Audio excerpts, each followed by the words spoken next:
Good morning. आज हमारी class यहीं पे सिजेरियन हुआ रात को। इसको प्रीवियस सिजेरियन था और टाँकों में दर्द था, थिन स्कार था, इसलिए आज सिजेरियन से भी नहीं डरना। पहली बात गुड मॉर्निंग। Good morning. ये मैम है डॉक्टर नौलिया मैम। लेकिन सिजेरियन होता फालतू में है ना। ये जो आपका बिना पेन के सिजेरियन होते हैं, इनमें ही नेक्स्ट टाइम स्कार थिन रहता है। ये मैं बहुत बार बता चुकी हूँ और मुझे इतने सारे मैसेज आ रहे हैं। मेरा ये अल्ट्रासाउंड आया है, मैं सिजेरियन करा लूँ। ये कहाँ से टॉपिक आ गया? बिना पेन के सिजेरियन नहीं कराना। बिना पेन का सिजेरियन अच्छा नहीं होता, फिर सेकंड भी सिजेरियन करना पड़ता है। मुझे भी करना पड़ रहा है। इधर आ जाओ, आज इससे मिल लो, सिजेरियन वाले से मिल लो। हमारे यहाँ कभी कभी होते हैं। दूध पिलाया तुमने? एक्सरसाइज बता दो। जब भी किसी को है, ये अभी ये पुराने वाला है, अभी वाला। हाँ, इस रिड्यूस कार आया ना, इसका छोटा आया और इसने बताया भी मुझे कि स्कार में पेन हो रहा है, तो डर के करना पड़ता है। और इतना सुंदर छोटा सा बेबी, इतनी अच्छी, ये पतली दुबली, कोई कमी नहीं, अच्छी एक्सरसाइज, आराम से इसकी नॉर्मल डिलीवरी होती। मतलब अभी स्कार थिन में भी हो जाती, लेकिन मैं भी इतना रिस्क नहीं ले सकती हूँ। अगर 5% भी रिस्क है ना कि टाँके खुल जाएंगे, तो मैं भी नहीं लेती हूँ। 1% भी है तो भी मैं नहीं लेती हूँ।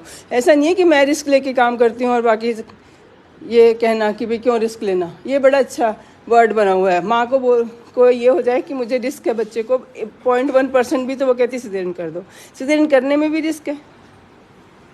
0.1% तो सड़क पर निकलने में भी रिस्क है, बाई एयर जाने में तो बहुत ही रिस्क है। तो ऐसे तो जो रिस्क बेनिफिट जज करने पड़ते हैं। दूध कैसे पिलाया ये भी सिखाते जाओ साथ साथ। बेड ऊंचा करो। अच्छा, पहले तो सबसे पहले एक्सरसाइज बता देती हूँ, साथ साथ बताओ दोनों चीज़ें।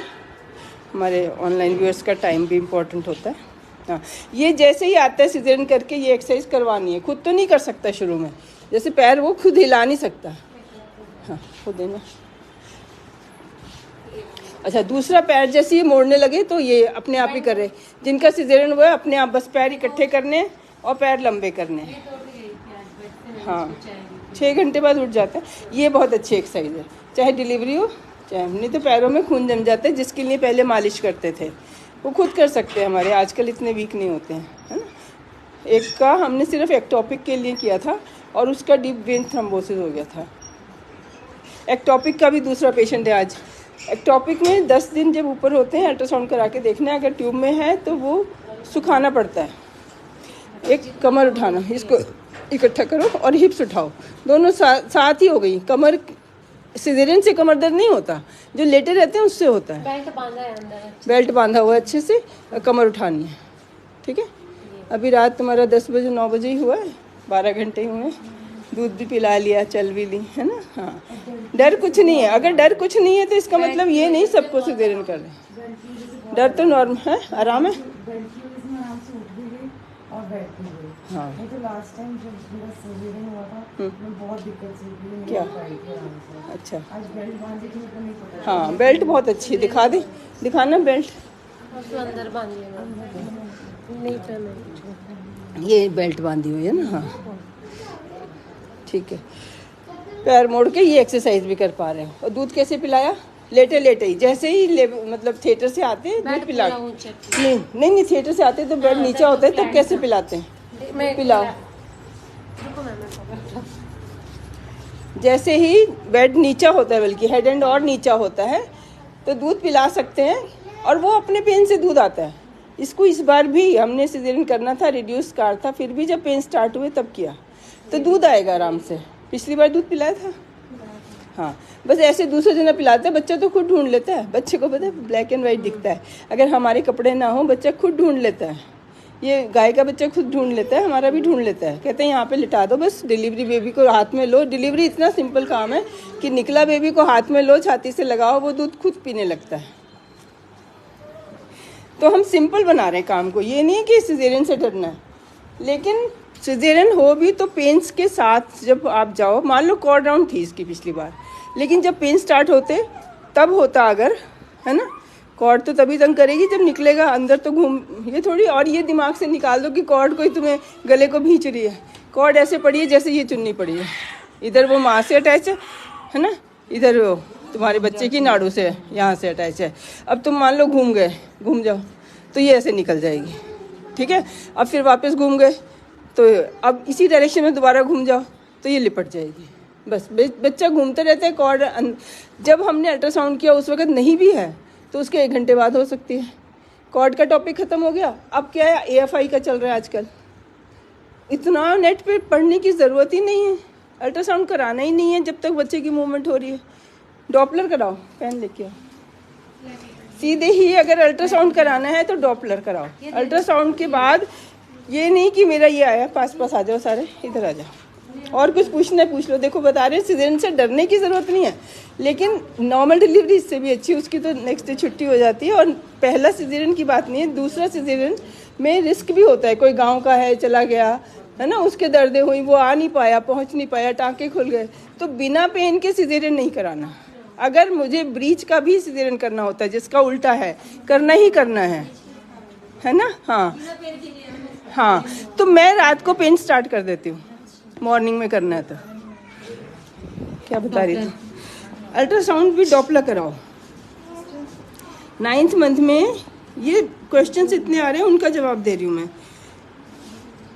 37 वीक पे आपने अगर अल्ट्रासाउंड कराया तो पर्पस क्या है? अगर daily fetal movement more than 10 हो रहे हैं, हमारा पानी ठीक है, बच्चे मूवमेंट हो रहे हैं, हमने कराया ही क्यों? पहली गलती, चलो करा लिया देखने के लिए, बाई चांस 100 में से 1 में कोई चीज़ निकल आएगी हमारे काम की। तो विद डॉपलर कराओ, क्योंकि अल्ट्रासाउंड सबका अलग आता है, सबका अलग आता है। क्यों अलग आता है? सारे बच्चे अलग होते हैं। 2 साल के सारे बच्चे अलग होते हैं, 1 साल के सारे बच्चे अलग होते हैं, 6 महीने के सारे बच्चे अलग होते हैं, अंदर भी 8 महीने के सारे बच्चे अलग होते हैं। कोई 2.5 किलो का होता है, कोई 3 किलो का होता है, तो उसमें साइज़ नहीं देख सकते। जो AFI है, AFI का क्वेश्चन नहीं आना चाहिए, सीधे या तो अपॉइंटमेंट बुक कराओ। ये गलत है तरीका कि कमेंट्स में मैं जवाब दे दूँ, क्योंकि मुझे सारा थायराइड किस लिए किसी ने सिजेरियन कहा है, मैं ऐसे नहीं काट सकती हूँ।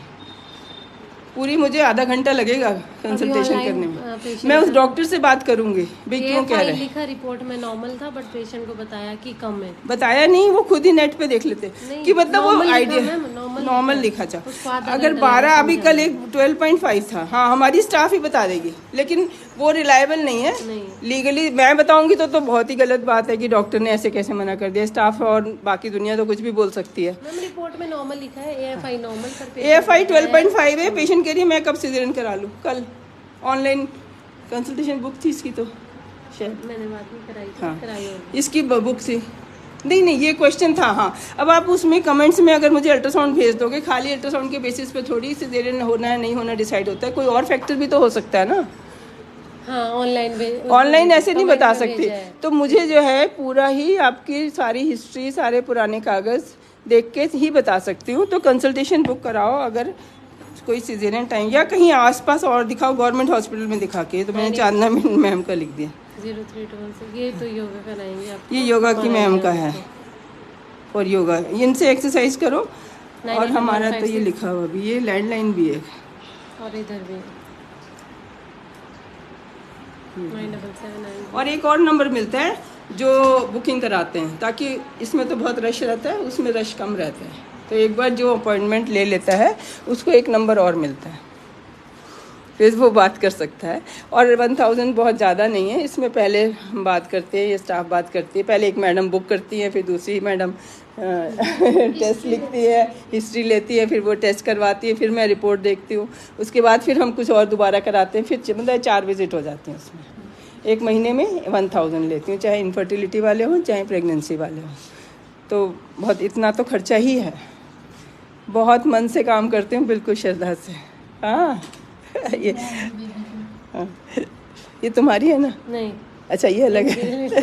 ये तो ऐसी तस्वीर। हाँ, खड़े हो जाओ, आ जाओ, बता दो, तुम भी कुछ बता दो।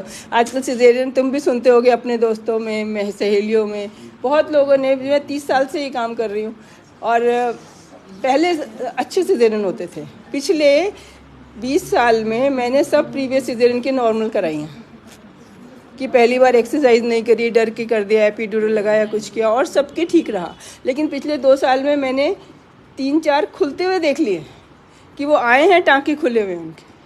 और उसका मैंने समझा कि क्योंकि बिना पेन के पहला सिजेरियन हुआ है। मैं देखो बताती हूँ कि जो यूट्रस होता है, हाँ पेज पे रख दो। जो यूट्रस होता है उसमें नीचे के मसल गोल गोल होते हैं और ऊपर के लंबे लंबे होते हैं, ऐसे ऐसे स्पाइरल होते हैं, ताकि बेबी को पुश करने के लिए। और ये होते हैं बंद करने के लिए नीचे की ओपनिंग। फिर जब ये घड़े की तरह बनता है, जब हमारे दर्दों से घड़े की बनता है, तो ये सर्कुलर मसल थोड़े खुल गए ना मसल हमारी, ये घड़ी की तरह दिखा ना, स्ट्रेचेबल होते हैं, ऐसे ऐसे होते हैं। ये जब खुल जाते वापस ओवरलैपिंग दिखानी है, ये ऐसे, जैसे ये ओवरलैपिंग है, ऐसे ही मसल जो होते हैं वो ऐसे ओवरलैपिंग होते हैं। तो जब हमारे कोई चीज़ स्ट्रेच होती है ना, हम एक्सरसाइज कराते हैं, तो ये डिस्टेंस ओवरलैपिंग कम हो जाती है, इसलिए ये जगह खुल जाती है। तो ये खुल गई। अब हम जब लोअर सेगमेंट, जो LSCS नाम है ना, लोअर सेगमेंट सिजेरियन सेक्शन, ये लोअर सेगमेंट में होना चाहिए। यहाँ पे मसल ऐसे, हमने 2 मसल्स इसी डायरेक्शन में मसल है, इसी में बीच में से बेबी को निकाल लिया, हीलिंग अच्छी होती है। यहाँ पे इस डायरेक्शन में मसल है, और हमने, क्योंकि ये तो बंद ही था अभी, है ना, ये तो अभी बंद ही था, तो हमारा सिजेरियन लोअर सेगमेंट में हो ही नहीं पाएगा, ये ऊपर हो जाएगा। और यहाँ पे मसल कटेंगे। तो बिना पेन के सर्जरी नहीं करानी। आज मैं सिर्फ एक ही टॉपिक देना चाहती हूँ, कम से कम गवर्नमेंट हॉस्पिटल में दिखा के आओ, कोई और डॉक्टर को दिखा के आओ, नहीं तो मैं हूँ, मेरे साथ कोई जुड़ना चाहता है जुड़े, मैं अकेली कितना काम कैसे करूँगी। कि हम लोग हैं, मेरे साथ 2 डॉक्टर और हैं जो आते हैं, एक मॉर्निंग में आती है, इवनिंग में आती है, उनसे भी बात करो, वो भी सही बताएंगे आपको। ये इसकी अच्छा आप करते क्यों हैं? करते इसलिए कि हर जगह फैसिलिटी नहीं होती आधी रात सिजेरियन करने की, एनेस्थेटिस्ट नहीं होता, ब्लड बैंक नहीं होता, है ना, तो इसलिए करना पड़ता है कि प्लान करके कर दो। लेकिन बस मैं इतना कहना चाहती हूँ कि प्लान करके भी करना है तो रात को आर्टिफिशियल पेन देने शुरू करो, सुबह पेन्स आ जाएं, यूट्रस की ओपनिंग थोड़ी सी खुल जाए, फिर दिन में सिजेरियन हो जाए, मतलब सिजेरियन हो, नॉर्मल हो जाए। ट्राई ज़रूर देना चाहिए नॉर्मल का। ट्राई देने से दूध भी आता है, ब्लीडिंग भी कम होती है। अच्छा, ब्लीडिंग के जो हार्मोन्स हैं और दूध आने के सेम है, ऑक्सीटोसिन बनता है पेन से, उससे ब्लीडिंग कम होती है। तो सिजेरियन की क्वालिटी, अभी हमारा सिजेरियन इससे पहले गया 12 ग्राम पहले था, और सिजेरियन के बाद 12.5 ग्राम था, क्योंकि बॉडी फ्लूइड निकल जाता है ना पहले, तो थोड़ा बॉडी फ्लूइड रोकती है, तभी नमक मना करती हूँ कि बॉडी फ्लूइड रोकती है प्रेगनेंसी में। बॉडी खाना पानी जमा रखती है बच्चे के लिए, कि अगर माँ को ना मिले। आजकल हो रहा है ओवर फीडिंग हो रही है। एक खाली फॉलिक एसिड होता है जो कि बॉडी में बहुत दिन स्टोर नहीं रहता, 2-4 दिन तो वो भी रहता है, कि धनिया चटनी जिससे मैं इतना इंपॉर्टेंस देती हूँ, फॉलिक एसिड खाली एक नहीं, सारे अच्छी चीज़ें खानी है, सैलेड 5 कलर का। ये 2 बड़ी मेजर गलतियाँ हो रही हैं। बड़ी बड़ी चीज़ें खाते रहेंगे, सिंपल चटनी नहीं खाएंगे। आप दही चटनी से खाना खा लो, प्रोटीन भी गया, विटामिन भी गया। सब्जी को आटे में मार लो। सिंपल खाना बनाने का तरीका रखो, नमक नहीं डालना, क्योंकि हमारे माइंड में रोटी तो फीकी है ना, फ्रेम में कर दिया कर, रोटी तो हमारे माइंड में फीकी है, लेकिन सब्जी फीकी नहीं है हमारे माइंड में। अभी मैंने कल आर्टिकल पढ़ा कि सब जने नमक बहुत ज़्यादा खा रहे हैं, हार्वर्ड का, मैं पोस्ट भी करती हूँ पेज पे, कि खाली मेरी बात नहीं, हार्वर्ड की स्टडी भी बता रही है कि बीपी जो है, और वहाँ पे तो खैर ठंड होती है और भी कम चाहिए, लेकिन वो खाली वहीं का नहीं करते, वो पूरी दुनिया का करते हैं। स्टडी जो होते हैं लेवल्स सब जगह का लिए जाते हैं। और हमारे यहाँ जो हमारे ऑडियंस हैं इस वक्त, वो इतने पसीने में रहते भी नहीं। अभी जब तक पसीना आ रहा है, चलो थोड़ा सब्जी वाला खा लो, सर्दियों में वो भी नहीं। और सूजन आ रही है तो सबसे पहले नमक छोड़ो और बीपी भी टेस्ट कराओ, ये नहीं कि खाली नमक छोड़ दिया, क्योंकि ऐसे ऑनलाइन बताने में ये गड़बड़ हो जाती है। आधी बात पता चली आपको। तो कंसल्टेशन एक ज़रूरी है अगर कोई एडवाइस लेनी है। मतलब मुझे ना तो मेरे से दिया जाता है कि रोका जाता है अपने को कि मैं जवाब ना दूँ, और देती हूँ इतना पढ़ना लिखना टाइप करना, मेरे लिए, मेरी आइज़ के लिए भी तो अच्छा नहीं है ना जब आपको मना करते हो। तो जब आप ऑनलाइन बुकिंग करते हो तो काम डिस्ट्रीब्यूट हो जाता है, बाकी लोग कर लेते हैं। अभी जब मैं मोबाइल खोलूँगी मुझे उसमें कमेंट्स आएंगे, मन करता है जवाब दे दूँ, फिर इतना लंबा जवाब होता है वो कि मुझे ये सब बताओ। थायराइड शुगर होनी नहीं चाहिए। और दूसरी गलती बहुत बड़ी हो रही है अल्ट्रासाउंड की वजह से, इसे आइट्रोजेनिक कॉम्प्लिकेशन कहते हैं, जो कि डॉक्टर के ओवर ट्रीटमेंट की वजह से होती है। ये बीटा HCG वाली भी बता देती हूँ। ये एक टॉपिक आई है, ये अल्ट्रासाउंड ज़रूरी है। ये तो हो गया हमारा, है। एक तो अल्ट्रासाउंड ज़रूरी है 10 डेज़ पे, जब 10 डेज़ होते हैं प्लस 10 डेज़, 30 डेज़ पे तो मेंसेस आते हैं, फर्स्ट अल्ट्रासाउंड। ये इसका पर्पस होता है टू रूल आउट एक्टोपिक। ठीक है। अगर ट्यूब में है नहीं तो उसको सुखाना है, अगर ट्यूब में नहीं है तो उसको बड़ा होने देना है। कोई टेंशन नहीं, खुशी मनाओ।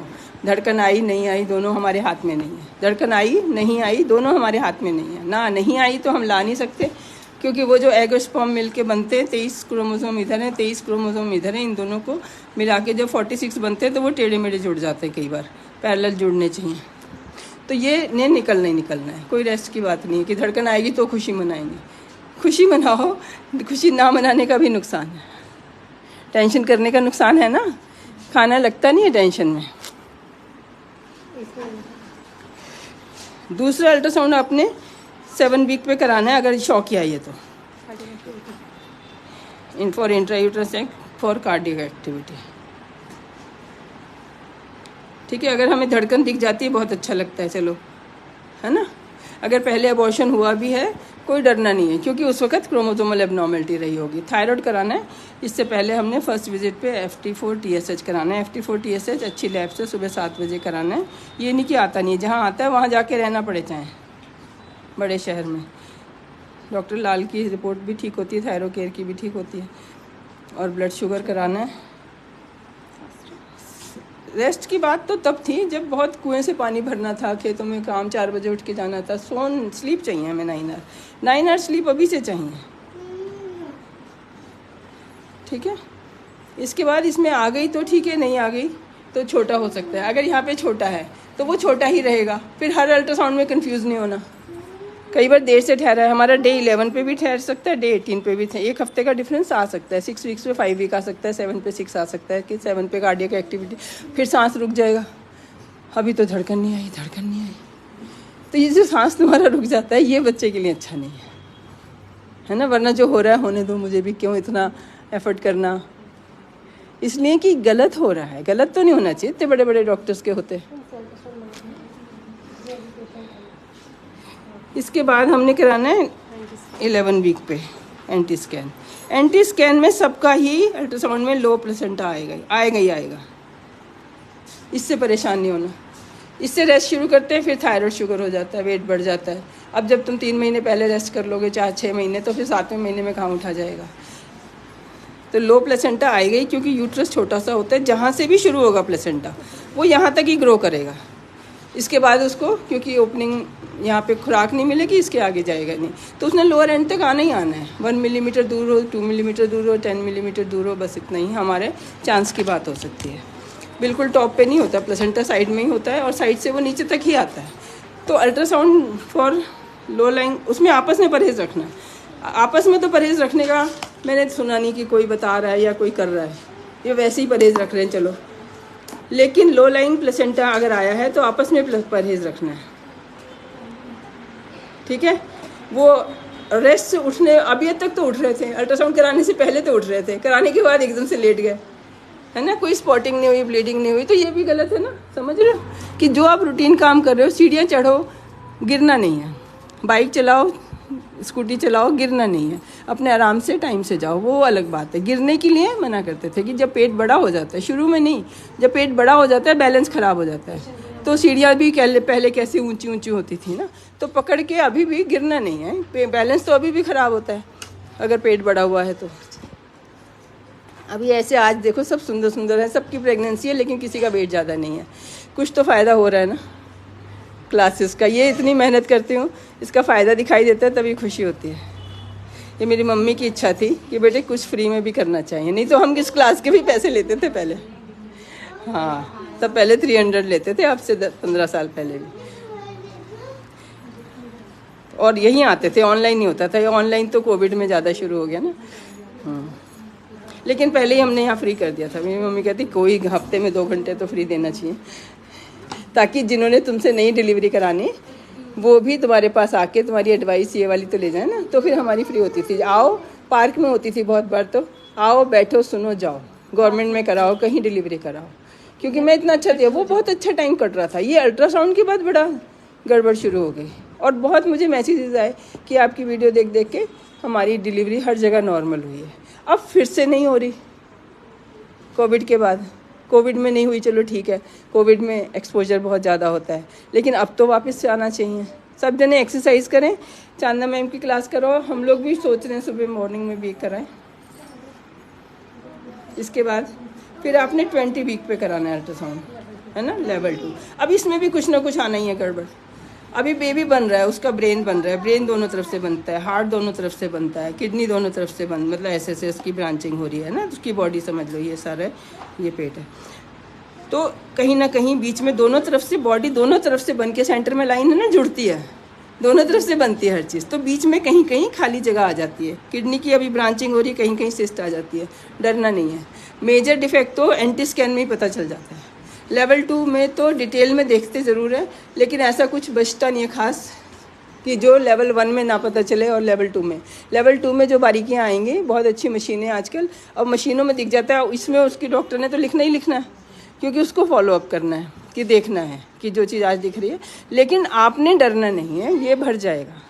जो भी सिस्ट आ रही है, वेंट्रिकल आ रहा है, खाली स्पेस आ रहा है, ये भरेगा, भरता है ना, समझ रहे हो। कोई चीज़ बन रही है, बनते बनते जाल बन रहा है, जड़ें बन रही हैं, आपको बड़ी बड़ी जड़ें बड़ी हल्की हल्की सी हैं, ढीली ढीली सी हैं, अभी वो करारी सी जैसे अच्छी गुच्छा होता है वैसा नहीं है, तो अभी कैसे हो जाएगा, बढ़ेगा तब होएगा ना।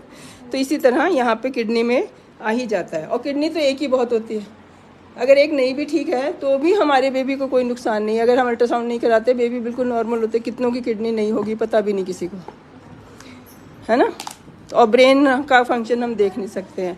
हार्ट में होता है कि मेजर अगर डिफेक्ट है तो हम उस बेबी को, जो सर्वाइवल भी जिसकी पॉसिबल नहीं है, तो उसको करते हैं। एक अम्बलाइकल हर्निया होता है, कई बार सारे ऑर्गन, एब्डोमिनल वॉल नहीं जुड़ी होती है, और वो इतनी ज़्यादा नहीं जुड़ी होती है, रेयर केस, कोई 1000 में क्या 5-6 हज़ार में से एक केस आता है ऐसा।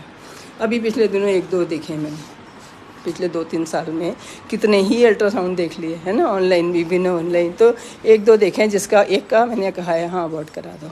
उसकी सर्जरी होती है, अदरवाइज़ ना पता चले तो डिलीवरी के बाद एब्डोमेन वॉल जोड़ी जाती है। उसमें भी रिस्क ही होता है, मतलब ये इसकी डिग्री होती है, हर चीज़ की डिग्री होती है। अगर जरा सा है, बिल्कुल 1 सेंटीमीटर का है, चलो बाद में सर्जरी हो जाएगी और जुड़ जाएगा क्या पता। लेकिन अगर मेजर ऑर्गन ही बाहर आ रहे हैं तो वो नहीं जुड़ेगा, है ना, ऑर्गन ही बाहर आ रहे हैं तो कैसे जुड़ेगा। तो वो एक स्पाइन का होता है, वो तो एंटी स्कैन में दिख जाता है, जो मेजर डिफेक्ट होता है कि पीछे से स्पाइन नहीं जुड़ा। अब फॉलिक एसिड जब से चल रहा है तो कोई केस नहीं आ रहा है ऐसा कि जिसका स्पाइन ना जुड़े। फॉलिक एसिड का बड़ा फ़ायदा हो गया, अब नहीं कोई केस देखने में मिल रहा जिसका कि पीछे से स्पाइन नहीं, स्पाइन समझते हो ना, पीछे की रीढ़ की हड्डी जुड़ती नहीं है दोनों तरफ से, वहाँ पे छेद होता है, तो उसको भी अबॉर्ट करना पड़ता है। तो ये मेजर चीज़ों के लिए है अल्ट्रासाउंड, माइनर चीज़ों के लिए नहीं है कि हल्का सा कुछ आ गया और आप परेशान हो गए। परेशान होने का बहुत नुकसान है। और जब भी अल्ट्रासाउंड भी कराओ उससे पहले सांस लेना शुरू कर दो। आजकल तो हर कोई अल्ट्रासाउंड करा के कोई खुश घर नहीं आता। रात को अभी बात कराओ। इसके बाद हमें 7th मंथ में अगर हमारे ग्रोथ हो रही है, ठीक ठाक ग्रोथ हो रही है, बेबी मूवमेंट हो रहा है, 5th मंथ में शुरू होता है गाना गाना, उसको सुनाना, वो सुनता है। फिर 7 मंथ में 7 मंथ पूरे करके, है ना, 32 वीक करके, अगर एक बार किसी को थायराइड शुगर है, हमें छोटा बड़ा लग रहा है, हाथ से लग रहा है, तो हमें अल्ट्रासाउंड कराना चाहिए। शौकिया भी करा लो, लेकिन फिर उसके ऊपर मत जाओ कि इसमें जो है AFI इतना आ गया, हैंड की सर्कमफ्रेंस इतनी आ गई, पेट की सर्कमफ्रेंस इतनी आ गई, हेड छोटा है, वो बड़ा है। हमेशा मेरे हिसाब से अल्ट्रासाउंड भी डॉपलर कराओ, अगर ब्लड सप्लाई अच्छी है। अब जहाँ 800 खर्च करने 1800 खर्च करो, क्योंकि अल्ट्रासाउंड से तो वही साइज़ पता चलता है। सिर्फ डब्बा है, उसको क्या पता EDD मेरी ये बताइए, EDD नहीं वो बताता है। अगर तुम्हें अपनी याद है तो अपनी याद है, वो तो साइज़ से बताता है। साइज़ भी हमारे थोड़े से उसके ज़्यादा होते हैं, क्योंकि US स्टैंडर्ड से भी होती है, उसमें एशियन का भी होता है, लेकिन हमारा साइज़ छोटा बड़ा है, इसके हिसाब से हमारा बच्चा छोटा बड़ा होगा। और मेजर भी कोई इतना एग्जैक्ट नहीं होता, उसमें भी 250 ग्राम का प्लस माइनस होता है। AC नहीं चलाया तुमने? अभी चला दो घर में। 250 ग्राम प्लस माइनस होता है, ऐसा नहीं है कि इतना ही सबका सेम पता चलता है।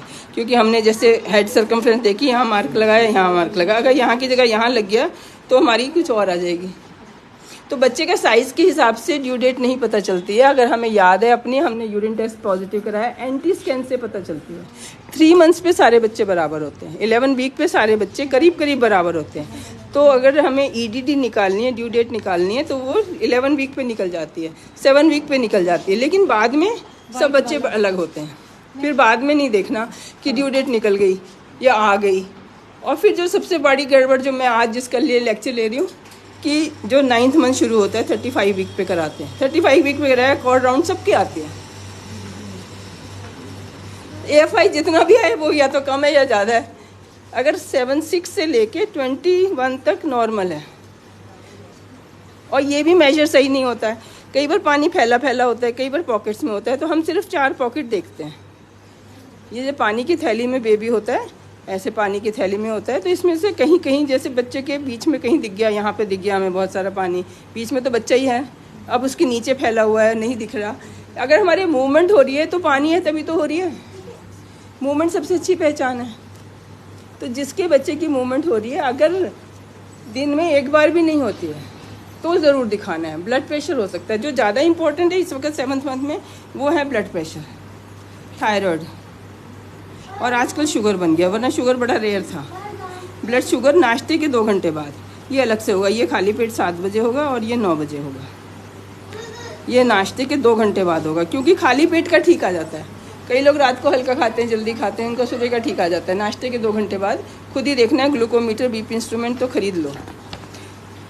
मैंने ग्लूकोमीटर और बीपी इंस्ट्रूमेंट खरीदवा के तो कितने का घर में ही ट्रीटमेंट करवा दिया, अल्ट्रासाउंड करा के। कोविड में बहुत मेहनत की, और इससे एक्सपीरियंस बहुत बढ़ गया कि बाकी जगह क्या हो रहा है। क्योंकि जब मेरे पास आए और मैंने ट्रीट कर दिया, तो ये सब तो मुझे पता ही नहीं बाहर क्या हो रहा है। तुम लोग क्या सोच रहे हो, नेट पे क्या लिखा है, पढ़ भी ले रहे हैं।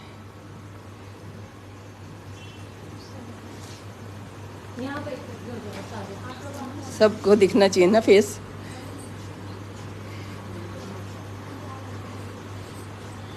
और इसकी एक्सरसाइज कोई अभी नहीं करनी, पहले दिन सिर्फ ये कमर उठाने वाली करनी है ना। अब बताओ इसके बाद क्या बताऊँ। इसको भी बहुत पता लगता है क्या क्या लोग सोचते हैं। आधे को तो यही निपटा देती है हमारी, हैं। बहुत अच्छी है, सारे स्टाफ मेरा बहुत अच्छा है। स्टाफ की सपोर्ट क्या पैदा होने के बाद, हाँ न्यूबॉर्न जॉन्डिस होती है। अब प्री मैच्योर में तो होएगी ना, जब हम 37 वीक में कर देंगे। अभी उसका लंग मैच्योर नहीं हुआ। एक बाइल एसिड, हाँ घी खाते हैं, LFT ज़्यादा आ जाता है, इसमें सिजेरियन करना पड़ता है कि बच्चे को रिस्क है। लेकिन घी तो बंद करो पहले, घी चीनी नमक खाना ही नहीं है, LFT बढ़ जाता है। इसके लिए 3 डे फास्टिंग, मतलब लोग बिल्कुल ऑयल फ्री खाना खाना है, हाँ। इसके बाद हमने LFT करानी है। ईचिंग जैसे खारिश होती है ना, अब इसकी वजह से कंफ्यूजन बहुत है कि ईचिंग हुई, LFT कराया, थोड़ा सा ज़्यादा आया, चलो सिजेरियन।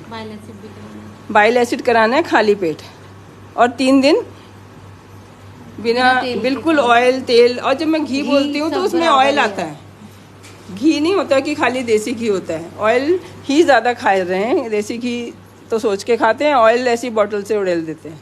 वो कम से कम 50 ग्राम एक बार में एक तड़के में चला जाता है। एक तड़के में 50 गया, दूसरे में 100 ग्राम गया, और 4 जनों ने खाया तो 25 ग्राम तो आपका कम से कम, जो नहीं तरातर बना रहे हैं उनके भी 25 ग्राम तो ऑयल जा ही रहा है। सरसों का हो, चाहे ऑलिव का हो, चाहे कोई सा अच्छे से अच्छा ऑयल हो, वो चीज़ खाओ। आप कोकोनट खाओ, आपको गिरी में प्रोटीन भी मिलेगा, कोकोनट ऑयल भी मिलेगा, फाइबर, कैल्शियम, सब कुछ कंप्लीट है। कोकोनट गिरी खाओ, पानी वाला उसमें कुछ नहीं है, उसमें सिर्फ पानी है और बहुत कम है। अभी उसमें बनना है सब कुछ, है ना, बन रहा है अभी, तो वो ग्रोइंग एज में है। जैसे हम बेबी की बात कर रहे हैं तो नारियल भी बन रहा है, अभी वो पूरा बनेगा, उसमें पूरा न्यूट्रिशन आएगा। तो गिरी लेके आओ, पानी तुम पी लो, गिरी सारा घर खा ले, तो बरकत भी है ना चीज़ में, पैसे वेस्ट नहीं हुए। वो इतना 40-50 रुपये का इतना सा पानी आता है, और वो भी पुराना होता है। जहाँ पे होता है फ्रेश तोड़ के पिया तो चलो ठीक है, हमें यहाँ पे नॉर्थ इंडिया में पीने की ज़रूरत नहीं है। आप यहाँ पे गिरी लाओ, पानी उसके अंदर वैक्यूम पैक होता है, वो निकालो, जिसकी प्रेगनेंसी है वो पी ले, किसी को लूज मोशन है, कोई खाने में ढीला है वो पी ले। तो 3 दिन बिल्कुल ऑयल फ्री खाना खाना है, उसके बाद LFT करानी है, ये ठीक आएगा।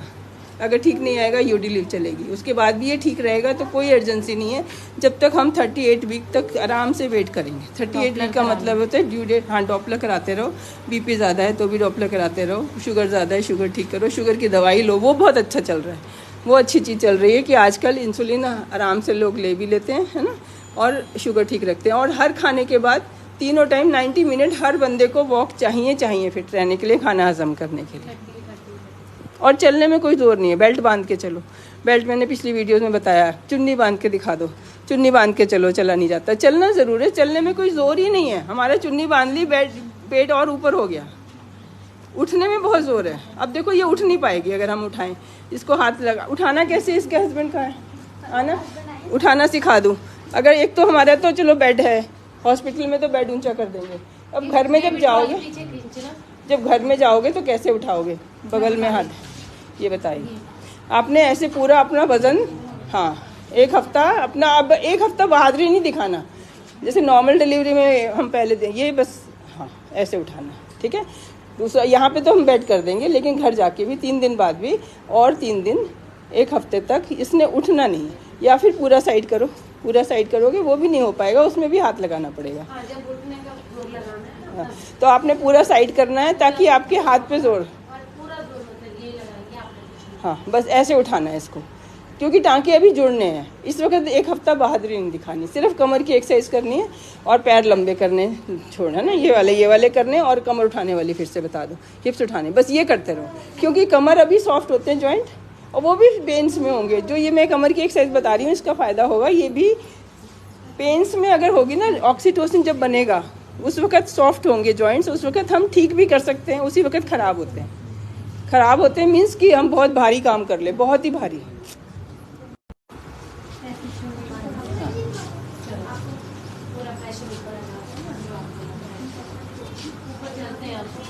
हैं ऊपर एक्सरसाइज बताते हैं, हैं चलो, थैंक यू एवरीवन। इसके बाद कोई अल्ट्रासाउंड है ना, अल्ट्रासाउंड का तो मैं बिल्कुल ये बताना चाहती हूँ कि कमेंट्स में नहीं बता सकते।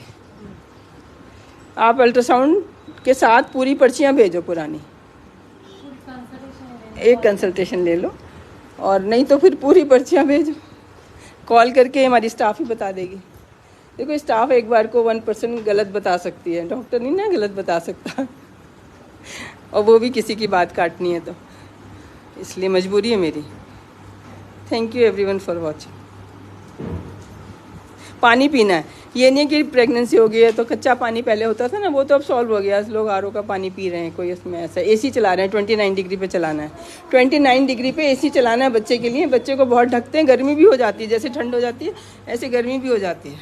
अब बच्चे को जॉन्डिस नहीं होगी, हमने ABB इसका 38 वीक पे किया है ना, 38 वीक पे किया आज। हाँ, तो जॉन्डिस के चांस है ना, जॉन्डिस जो आप पूछ रहे थे, क्योंकि हम टाइम से पहले डिलीवरी करा रहे हैं इसलिए जॉन्डिस ज़्यादा हो रहा है। लिवर मैच्योर ही नहीं हुआ अभी, जो ब्लड सेल टूटते हैं अंदर उनको लिवर हैंडल नहीं कर पाता है, फिर फोटोथेरेपी देनी पड़ती है। तो प्री मैच्योर के ऐसे नहीं कराना, होता है कोई, मैं तो साल में 1 करती हूँ टाइम से पहले, कि ग्रोथ नहीं हो रही है कोई चीज़। जब हम इतना अच्छा मैनेज कर रहे हैं, इतनी बार देख रहे हैं, और एक अभी नहीं कल कि वेट तो 6 किलो बढ़ गया और एच भी कम हो गया, ये सबका हो रहा है। प्रेगनेंसी में क्या खा रहे हो कि आपका वेट तो बढ़ता जा रहा है, खा तो पूरा रहे हो लेकिन खून कम होता जा रहा है। वो क्यों? क्योंकि सैलेड सब्जी नहीं खा रहे। कोफ्ते बना लिए, कड़ी बना ली, और क्या बनाते हो बताना, राजमा होते बना लिया। राजमा में पानी पानी, उसमें प्याज टमाटर की तरी तरी। राजमा जो है नाप के बनाना है कि हमने 4 जनों का बनाना है तो 200 ग्राम बनाना है, और उसको सूखा सूखा बनाना है तो हमारे 50 ग्राम गया, 50 ग्राम गया तो उसमें 10-12 ग्राम प्रोटीन सारा गया हमारा, वो भी। और जैसे तुम पानी वाला बनाओगे तरी वाला, तो वो तो प्याज टमाटर के पानी से ही खाना खा लिया तुमने, राजमा तो गया ही नहीं उसमें। पूरी दुनिया में सूखे बीन्स बनते हैं, सैलेड में डालते हैं, बॉयल करके, काले चने सफ़ेद चने बस बॉयल करो, उसमें प्याज टमाटर कट्टा जा, प्रोटीन है। चलो थोड़ा सा हमने दाल थी, सूखी थी, पुरानी तो थी, उसमें तो विटामिन थे ही नहीं है, ऑलरेडी ख़त्म हो गए। प्रोटीन के लिए खा रहे हैं हम अब। विटामिन थे जब वो हरी मटर थी, लेकिन जब वो सूख गई, ऐसे ही जब हरा चना था तो उसमें विटामिन भी थे, वो कंप्लीट थी, विटामिन भी थे, प्रोटीन भी था, कंप्लीट हरे चना, वो हम नहीं खा रहे, हम सुखा के खा रहे हैं, तो विटामिन तो हमारा गया ही गया। चलो गया, हम प्याज टमाटर कच्ची तो डाल लें उसमें, जो उसका गया वो ऐड करेंगे तब वो कंप्लीट डाइट बनेगी। तो बॉयल किया आपने, और प्याज टमाटर सारी शिमला मिर्च, ज़्यादा से ज़्यादा कुक करना है तो जितना चाइनीज़ करते हैं या जितना स्टीम लगाते हैं साउथ इंडियन। ये नॉर्थ इंडियन खाना बनाने का तरीका तो पता नहीं कहाँ से आ गया। ये कहते हैं नहीं वो चांदनी चौक से आया है, उनके बिगड़े बच्चे थे राजाओं के, उनके लिए वो पकवान बनाते थे, हम होली दिवाली पे खा लेते थे, अब रोज़ बनते पकवान, ऑर्डिनरी खाना खाना ही नहीं। दाल को हमें दाल खानी है, सूखी दाल बनाओ, मूंग की दाल बनानी है सूखी, ना उसमें नमक चाहिए, अदरक हरी मिर्च डालो, एकदम सूखी दाल। पहले बच्चों के लिए वो बेचने भी आते थे जब मैं छोटी थी, मूंग की दाल बच्चे खाते थे, उसमें चटनी डालो, धनिया की चटनी डालो, मीठी चटनी डालो, लेकिन दाल तो खाओ। आप तो खाली पानी और प्याज और टमाटर से ही खा रहे हो। वो तो जब बहुत गरीबी हुई होगी तब लोगों ने पानी बनाना डालना शुरू कर दिया होगा, भाई दाल थोड़ी है, सब्जी थोड़ी है, पनीर थोड़ा है। होटलों वालों के लिए ठीक है कि उन्होंने आपको प्याज टमाटर की तरीके से खिलाया और पैसे ले लिए, क्रीम डाल दी। तो स्वाद तो तीन ही चीज़ें हैं, घी, चीनी, नमक और काजू। ये डाल दो, हर चीज़ स्वाद हो जाएगी। लेकिन इसके बिना जो फ्रेशनेस आती है, जब वो अच्छी लगने लगेगी तो फिर ये ढाबे वाला खाना लगता है, फिर वही अच्छा लगता है कि उसमें खुशबू आए, शिमला मिर्च की खुशबू आए। आप सब्जी बनाते जाओ, नमक मत डालना और उसको टेस्ट करते जाओ। अभी कच्ची को टेस्ट करो, ठीक है, उसमें कोई नमक नहीं चाहिए, कोई घी नहीं चाहिए, कोई मसाला नहीं चाहिए, वो अपने आप में अच्छी है। अगर अच्छी नहीं है तो बनाओ मत, फेंक दो, इसका मतलब वो पुरानी है। पेड़ से तोड़ के हर सब्जी जो अच्छी है वो आयुर्वेद ने हमारे लिए छांट के रखी है। 5 कलर की सब्जियां, 5 कलर के मसाले, 5 कलर की दालें, है ना, सारे कलर की अलग अलग चीज़ें इकट्ठी करी हैं कि खाओ इनको। तो अगर वो सिर्फ टेस्टी हैं, उसके अलावा भी बहुत चीज़ें थी जंगलों में, वो सब छोड़ दी जो टेस्टी नहीं थी। तो ये सेब संतरे जो है बिल्कुल एक्सट्रीम सबसे बेस्ट चीज़ थी कि स्वाद भी है उसमें और टेस्ट भी है और गुण भी है, लेकिन जब वो ताज़े थे। अब ताज़े नहीं है तो उनको मैं पसंद नहीं करती हूँ। मैं कहती हूँ आजकल सब्जी तो हम बना लेते हैं, तो सैलेड जो है वो बेटर फ्रूट है, उसमें 5 कलर का सैलेड खाओ, है ना, वो खाते हैं। देखो सबकी, किसी की छाइयाँ नहीं पड़ती। छाइयाँ पड़ने का मतलब या तो थायराइड है या खाना गलत है। ये ओपनिंग जो है ना, एंगल ऑफ द माउथ गलत होने का मतलब, क्योंकि ब्लड सप्लाई जब आती है यहाँ ख़त्म हो रही है, तो यहाँ बहुत बारीक होती है। तो एंगल ऑफ द माउथ अगर ठीक है तो हमारा खाना ठीक है। आईज़ वाइट है या चारों तरफ से ब्लड सप्लाई आ रही है, सेंटर में नहीं पहुँच रही, अगर वाइट है तो हमारा खाना ठीक है। यहाँ पे छाइयाँ नहीं है तो हमारा खाना ठीक है। गर्दन साफ़ है, कोनी साफ़ है। B12 की कमी में यहाँ कोनी गंदी हो जाती है। तो मुझे एक शक्ल देखना भी होता है। ऑनलाइन व्यूअर्स के लिए बता रही हूँ, क्लास बेसिकली ऑनलाइन के लिए हो रही है। तुम लोग तो बता रहे हो उनको, ये तो मैं एग्जाम्पल दिखा रही हूँ कि देखो आजकल की लड़कियों में कोई कमी नहीं है। ये नहीं कि पहले लोगों में जान थी, है ना, अभी देखो इसमें भी जान है ना। और इसका HB भी कम था, कैसे कम रहा हमारे को दिखाते हुए भी। खाई नहीं तुमने? नहीं तो HB इलेक्ट्रोफोर्सिस ठीक है, सब कुछ ठीक है। खाना कम खाते होगी, सैलेड नहीं खाती होगी, दूध पीती थी सुबह शाम, आयरन, हाँ देखो दूध नहीं पिया, प्रोटीन नहीं गया, सब कुछ चाहिए खून बनाने के लिए। हम आयरन जो 12 बजे खाते हैं उसके 4 घंटे पहले और 4 घंटे बाद दूध पे हम लोग बहुत ध्यान में, स्टाफ को भी कह रही थी, हम लोग सैलेड पे जोर दे रहे थे और दूध पे देना छूट गया बीच में। सुबह शाम दूध पीना है। प्रोटीन तो आपका दालों से बहुत ना के समान जा रहा है। एक एग या दूध से हमारा पूरा होएगा प्रेगनेंसी का। जैसे अब एकदम से तो तुम्हें इतना मेहनती बना नहीं पा रहे हम, है ना। अब तो छोटा मोटा काम करके उठोगे, छोटा मोटा काम करोगे, वॉक करके आओ, आके दूध पियो। फिर आयरन के साथ दूध दही नहीं लेना, कैल्शियम नहीं लेना। 4 घंटे बाद आयरन सैलेड नींबू पानी के साथ, और उसके 4 घंटे बाद फिर दूध। तो आयरन एब्जॉर्ब हो गया और उसको बाद में प्रोटीन मिलेगा, तब जाके खून बनेगा 20 दिन में। दूध नहीं पी रहे उनका भी खून नहीं बनेगा। और आयरन कैल्शियम इकट्ठा तो खाना नहीं है, बल्कि कैल्शियम जिनका खून नहीं बढ़ रहा थोड़े दिन कैल्शियम छोड़ दो। कैल्शियम की कोई ऐसी अर्जेंसी नहीं है। डिलीवरी कराने के लिए HB पूरा होना चाहिए, 12 ग्राम ज़रूर होना चाहिए। जिसका 12 ग्राम नहीं है वो भी मेरे को कॉल करें, मैं बताऊंगी, ढूंढ के बताऊंगी क्या गड़बड़ है। सबका बढ़ता है। कितने लोग बताते हैं पिछली बार इंजेक्शन भी लगे तब भी नहीं बढ़ा मैडम, नहीं बढ़ा। लेकिन जब मैं उसको डाइट ठीक करती हूँ बढ़ता है। डाइट में कमी ढूंढते हैं। हाँ, हर हफ्ते कराना है और एकदम अर्जेंसी क्रिएट करनी है। HB कम है तो 10 ग्राम कह देते हैं, इंडिया में तो 10 ही होता है। क्यों होता है? इतना खाने पीने वाले लोग हैं, इतना अच्छा खाना मिलता है, यहाँ जितना तो मिलता ही नहीं कहीं। ये HB 12 ग्राम होना चाहिए। और जब भी कम होगा तो अपने आयरन पहले सुबह दूध बादाम, नहीं भी कम है तब भी यही करना है। इसके 4 घंटे बाद फिर आयरन की टैबलेट विद सैलेड नींबू पानी।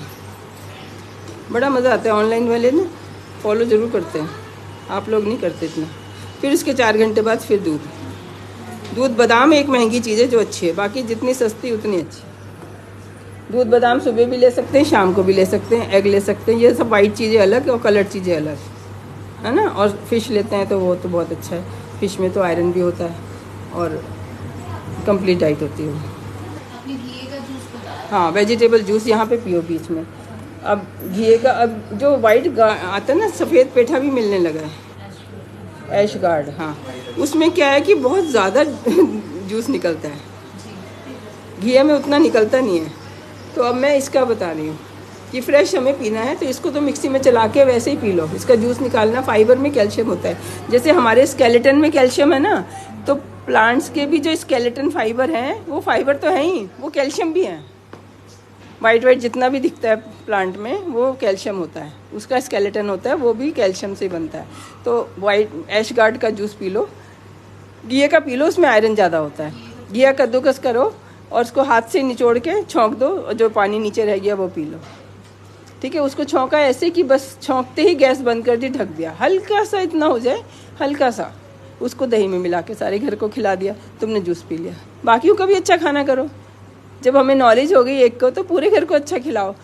भूख के टाइम जैसे हस्बैंड आते हैं, पहले उनको सैलड दे दो, आते ही खाना दिया, साथ में सैलड बाद में आता है, फिर कौन खाता है? पहले सैलड की प्लेट ख़त्म हो, उसके बाद भूख बचे तो खाना खाना चाहिए। कई बार तो फ्रूट सैलड से ही पेट भर जाता है, एक फुल्का खा लो, बाद में खाना है, फिर सैर करके आओ। खाना वेट 1 kg पर मंथ से ज़्यादा बढ़ना नहीं चाहिए। फिर से थैंक यू।